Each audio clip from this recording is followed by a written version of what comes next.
Edinburgh Zoos, that's the one to go to. Straight out of Compston. Martin's got so into it, he pointed at me as in, play the jingle. Play the jingle. A wonderful guest has just joined us in the studio. You may know him as Steve Arnott from Line of Duty.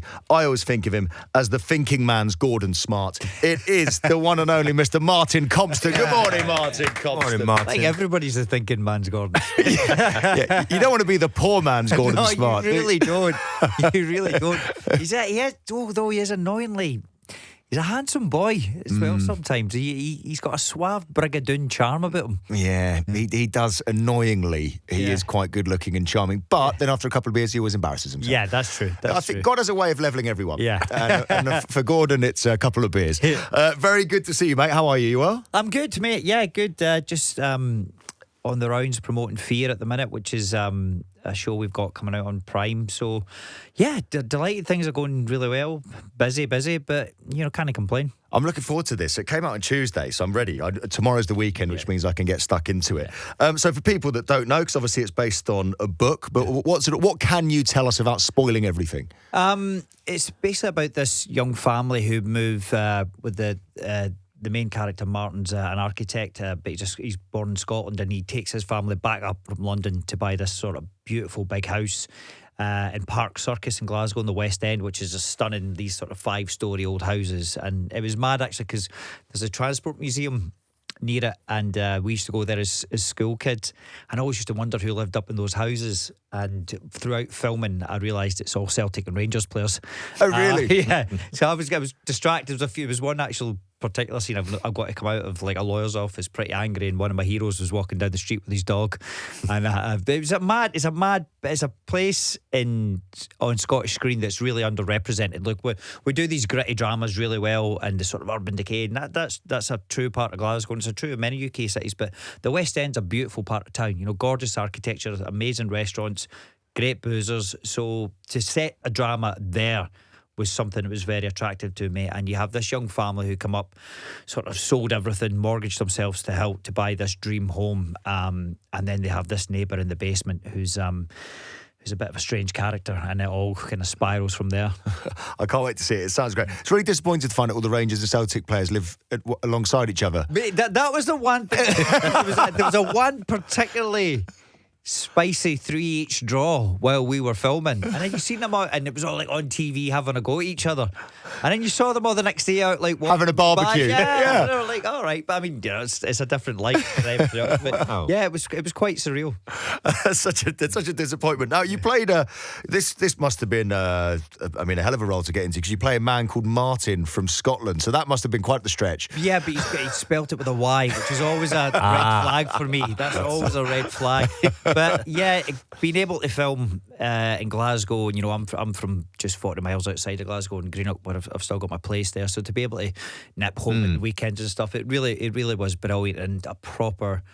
Some Scottish legends like Big Jimmy Cosmo. James he's Hamish's dad from Braveheart, Troy. He's done all these magnificent, huge films, but he's just a giant of a man. And I'm lucky enough to have acted with him a few times. He's played my dad a few times, which is strange because he's 6 foot huge and I'm 5 foot nothing. But he's just a wonderful presence to share the screen with him.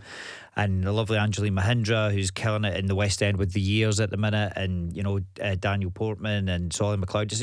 It's a great cast. Yeah, it's really great. I just thought that maybe you'd gone full method and been preparing for this role for 40 years and pretending to be from Scotland and called Martin just for this role. I'm genuinely, though, some of these come up, and the fact that working with Prime and Wild Mercury on the rig for the last few years in Edinburgh, so to bring something over to Glasgow was great. But the industry, it's been amazing to watch the industry up over there the last few years, just how it's grown and grown. I mean, with Batman there the other year, you got Indiana Jones, and so to actually be telling Scottish stories as well is amazing. Yeah, absolutely. Now in this show, and Dominic Byrne, there's a scene where Martin has a bit of the old, do you know what I mean? I tell you what, by the way, I tell you what, we had the premiere last week at the Glasgow Film Festival. Again, being on home turf was great. But you come home, I hadn't been home since just before Christmas. got there. Everybody's kind of feeling. You can get the feeling when you're in a good show. You know, everybody's on good form. Get to see all the crew and all that again. Home fans building up. Saw my mum and dad there. Hadn't seen them for like in the flesh for like a couple of months. Big hugs, and then you sit down and you're sitting between your mum and dad, and you're like, "Oh, this is amazing." And then you just get the fear that when I start walking down the stairs in the dressing gown, I completely forgot what scene was coming. And just having to turn around at your mum and going, "Please shut your eyes for the next 5 minutes." And she's like, "Why? And I was like, "Just shut your eyes. I can't explain it." And that is miserable. That is miserable. That was genuinely, that was a tough 5 minutes, and you're just like, just end it, man. And you're seeing the faces you're pulling. And, have you spoken to your mum since? Everything all right? Like we just skirted over the fact. Good, just sort of like pretended. Lovely cinematography. It's awkward enough watching those scenes with your mum and dad when you're not in them. Exactly. Yeah, exactly. Let alone when you're front and centre. Well, even at that, even if you were in the house at one thing, but when you're sitting with like another 100 odd people as well, it was just it was just a bad situation. Still though, 5 minutes, fair play. Yeah. High five, man. Your mum covering your eyes, your dad just giving you a nod. Yeah. Well done, son. Man. Yeah. Now, if you're going to do one of those scenes, do you make sure you get in the gym beforehand? Because I'd always think, even if I was on screen for 5 seconds with my shirt off, I'd want to get into tip-top shape. That's the problem with it, mate. Now, you don't even need to just be in shape now. You need to be ripped, kind of. You know, it's just the idea of what was in shape has just changed dramatically over the last 5 to 10 years. Stephen Graham's just ruined it for everyone recently. I mean, look, he texts me pictures of himself in that shape. Did he? What a show off. Yeah, mate, because I would as well. Yeah, well, true. He's in great nick, wee man. But yeah, it is a pressure, and as you get older, and I'm very fond of a pint and a takeaway, you know. Sure. So exercising's never been a problem for me. Just, you know, like I've grew up loving football and all that stuff. So like doing the exercising parts is fine, but that gets harder to do when you're away filming all day.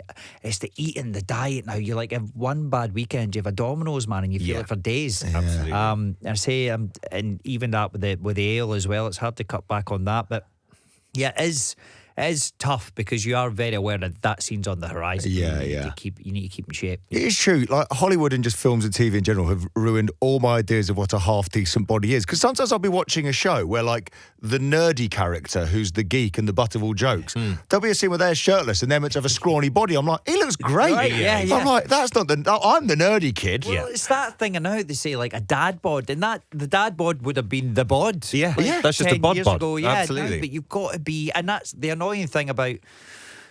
Do you try to get ripped or not? You can do all the sit-ups in the world, but it's diet. Once you get to a certain point, it's what you're eating that actually defines all that kind of so stuff. annoying, isn't it? Yeah. But it really is stuff like that. Why really. can't why can't chocolate be as good for you as lettuce? Yeah. Like God really dropped the ball on that one, didn't he? It really let everyone know, down. But it is something that gets. I do get conscious of it as I get older. That you need to be keeping yourself in decent nick. Yeah. Especially if your mum's watching. Yeah. Imagine that. That would be the final insult she's gone, you've let yourself go. Yeah, but that's as well. But people can be quite. They don't realise. Like, because they think they see you on the telly, you're probably like, oh, you've lost a wee bit of weight, or you looked a bit heavy there, didn't you? And people, it can, cut straight to your soul. You're walking through the airport, some wee granny has a go at you. It is something that is, it can get on top of you sometimes. Yeah. Well, fair play. Well, I look forward to seeing all of it. Fear is exclusively on Amazon Prime. It came out on Tuesday, but I look forward to seeing that scene as well, where I'll be looking at your body intently for 5 minutes. Now, you are presumably, when you're acting, I always feel like to us that just see the finished product, we don't understand. It feels like 99% of it is sitting around in trailers waiting for your next scene. So, do you listen to music when you're doing that? What do you do? I think that's changing somewhat because just budgets are being cut, so you're now flying through things, whereas there used to be a lot more of the hanging around stuff. And I suppose if you go higher up the food chain in these huge films, it's not as much as it used to be, but I try to do work, to be honest. I will listen to music now and again, but I'll quite like listening to music sometimes to get me in the mood for certain scenes and whatever. But no, I even when I get on set, I don't like bringing my phone. Because you just spend your whole time staring at it and on apps and social media or whatever. So I try to, as much as I can, when I get into work, just kind of focus on work and use that time to be going over lines. So when I do get home, I can enjoy being home. Fair play. Oasis tickets, are you going? I'm hopefully that handsome man I was talking about earlier and the thingy, he might be sorting us out. Nice. But we'll see. Look, again, it's just schedules and works, and also, I mean, they're like gold dust, aren't they? Yeah, they really it's are. true. Yeah. Well, if Gordon Smart, who's basically a fixer, Yes. if he can't get you a ticket, then nobody can. But it's like how you. That's when you learn how far you are down on his mates list. Yes. Because there's going to be everybody's going to be chasing him. Yeah, that's very, very true.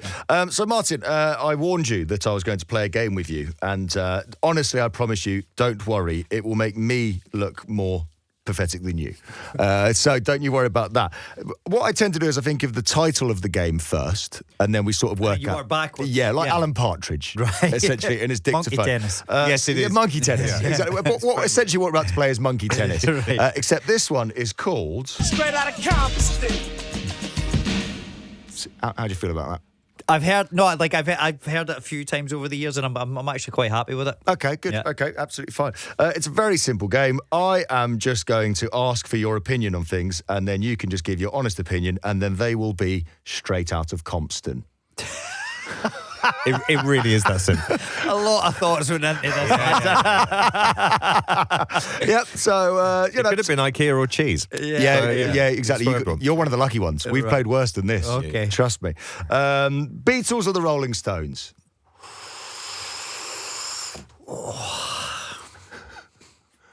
Beatles. Straight out of Compston. Really? Yeah. Yeah, no, I know. I mean, Paint It Black is probably one of my all-time favourite tunes, but I've just seen a face again. I mean, look, yeah, I don't think there's a wrong answer with that. No. I'm Well, with you. I'm with you. I know. You're a massive Stones fan, aren't you? Yeah. Well, the thing is, I think the Beatles are actually musically probably the better band. I just like what the Rolling Stones represent. Yeah. That sort of hedonistic Yeah. rock and roll. I think if I wanted to go see a big stadium gig, it'd be the Stones. That's the thing, yeah. Oh, that's an exclusive. Straight out of Compston. Who's the best ever James Bond? Daniel Craig. Straight out of Compston. For I'm actually getting quite into this tune. This is quite an ego boost, by the way. There's like obviously Connery, one of the great, just an incredible actor and like Scottish icon. But I love Pierce Brosnan and that as well. But I kind of lost. See when it was Invisible Cars and stuff. Yeah. It wasn't really for A me. lot of people lost it during that one, didn't they? Yeah, No, but you it can't do was. Then the Bourne films come out. And Yeah. I feel like that's when Daniel Craig came in, and it kind of reinvented what it was to be James Bond. And so I would say Daniel Craig. I think his first one, Casino Royale, would be my favourite. I agree. There you go. Straight out of Compston. That's an exclusive.